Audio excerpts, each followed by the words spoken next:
அவர் எம்எல்ஏடா. தெரியுமேடா. அவர் என்னடா பண்ணி வச்சிருக்கீங்க? டேய், விஷயம் வெளியில தெரிஞ்சிச்சு ஒருத்த வீடு போய் சேர மாட்டேங்க. என்னத்த பாக்குறேன்? ஏண்டா ஸ்கூல் பேண்ட போட்டு வந்துட்டு என்ன மிரட்டியா? என்ன மிரட்டியா? யாரா நீ? யாரா நீ? நானா? புஷ்பா புருஷா புஷ்பா புருஷா. நிப்பாடுங்கடா. யாரையா இவன்? நம்ம கட்சிக்காரனா? இதுவரைக்கும் நான் பார்த்ததே இல்லையே. நான் மட்டும் என்ன பார்த்தா இருக்கேன்?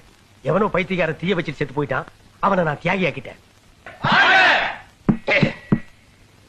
அண்ணன் சுடலை அவர்கள் ஏறத்தாழ 20 ஆண்டு காலம் நம்மோடும் நம் கட்சியோடும் உடலும் உயிருமாக பணியாற்றி விட்டு நம் கட்சியின் கொள்கைக்காக தீக்குளித்து வீரமரணம் எழுதியிருக்கிறார்.